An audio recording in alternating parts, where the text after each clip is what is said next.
அன்பர்களே, இன்று திருநாராயணபுரம் ஸ்ரீ வேதநாராயண பெருமாள் கோயிலுக்கு செல்கிறோம்.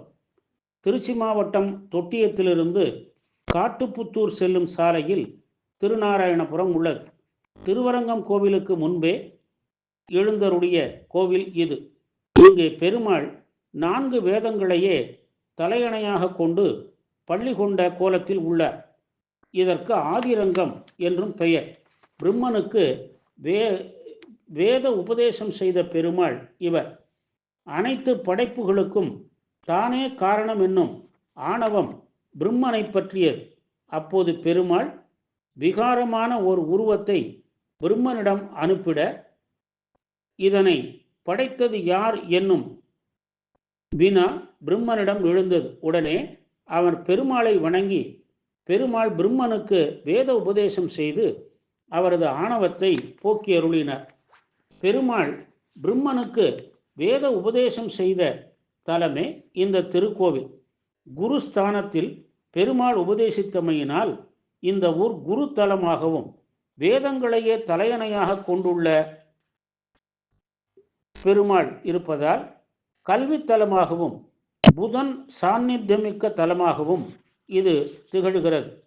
காலப்போக்கில் மண்மூடி போன கோவில் இது. முற்காலத்தில் இந்த பகுதியை ஆண்ட மகாபலி சக்கரவர்த்தி வானவராயர் என்னும் அரசர் கனவில் தான் பூமிக்கடியில் இருப்பதாகவும் தன்னை வெளியே எடுத்து ஆலயம் அமைத்திடுமாறு பெருமாள் கூறினார். மறுநாள் காலையில் மன்னன் வீரர்களுக்கு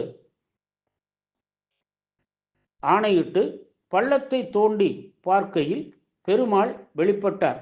உடனே பெருமாளை பிரதிஷ்டை செய்து ஆலயம் எழுப்பி வழிபட்டார். பெருமாள் அருளால் இவர் மைசூர் பகுதிக்கும் அரசரானார். பிரகலாதனுக்கு சாந்த ரூபத்தில் பெருமான் காட்சி கொடுத்தமையினால் பெருமாள் திருவடியில் குழந்தை பிரகலாதன் உள்ளார். பெருமாள் வேத விமானத்தின் கீழ் உள்ளார். சுக்ரீவன், கருடன், அனுமன், சோழர் முதலியோர் வழிபட்டு பேறு பெற்ற தலம். ஆதிசேஷன் தனது மனைவியோடு காட்சி தருவது இங்கு சிறப்பு.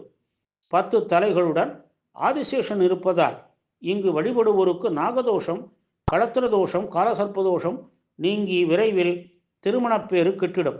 ஒரு முறை திருநறையூர் அரையர் என்பவர் தன் மனைவி பிள்ளைகளோடு இங்கு சேவிக்க வந்தார். அப்போது சுவாமி சன்னதி கூரையால் வேயப்பட்டிருந்தது. பெருமாள் ஓலையில் தீப்பற்றுமாறு செய்தார். பெருமாள் மீது நெருப்பு பட்டுவிடக்கூடாது என்பதற்காக தனது மனைவியையும் குழந்தைகளையும் படுக்க வைத்து அவர்கள் மீது தானும் குறுக்காக படுத்துக்கொண்டு தன் திருமேனியில் தீப்புழம்புகளை தாங்கிக் கொண்டார். பெருமாளும் அவருக்கு காட்சி தந்து அருள் செய்தார். இவருக்கு கோவில் பிரகாரத்தில் சன்னதி உள்ளது. ராமானுஜரை வெள்ளை ஆடை அணிந்து வருமாறு உத்தரவிட்டவர்தான் இந்த பெருமாள். வருடந்தோறும் திருவாதிரை நாளில் இந்த வைபவம் நடைபெறுகிறது. உள் மண்டபத்தில் கருடாழ்வார் உள்ளார். வேதநாயகி தாயார் கிழக்கு நோக்கி தனி சன்னதி கொண்டுள்ளார். மூலவர் பள்ளி கொண்ட கோலத்தில் இருக்க உற்சவர் திருமேனி ஸ்ரீதேவி பூதேவியோடு அமைந்துள்ளது. வெளிச்சுற்றில் வில்வ மரத்தடியில் பெருமாள் திருவடிகள் உள்ளன. ஆண்டாள், ராமானுஜர், நம்மாழ்வார், திருமங்கையாழ்வார், பிள்ளைலோகாச்சாரியார், மணவாள மாமுனிகள் சன்னதியில் உள்ளனர். திருவோணம், ஏகாதேசி, அமாவாசை நாட்கள் இந்த பெருமானை தரிசிக்க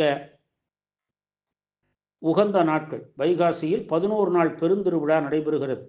வைகுண்ட ஏகாதேசி விழாவும் ஸ்ரீரங்கம் போலவே நடத்தப்படுகிறது. பங்குனி உத்திரத்தில் சேர்த்தி விழாவும், புரட்டாசியில் நவராத்திரி, ஹனுமத் ஜெயந்தி போன்ற விழாக்களும் நடைபெறுகின்றன. நல்ல கல்வியும் ஞானமும் பதவியும் வேலை வாய்ப்பும் வேண்டுவோர் இந்த பெருமாளை வழிபட்டு வேண்டுகின்றனர். 5 நெய் தீபமேற்று வழிபட்டு நேர்த்திக்கடன் செய்கின்றனர். நம் வாழ்வில் அற்புதங்கள் நிகழ்த்தும் திருநாராயணபுரம் ஸ்ரீ வேதநாயக சமேத ஸ்ரீ வேதநாராயணரை வழிபட்டு நற்பேறு பெறுவோமாக. ஓம் நமோ நாராயணாய.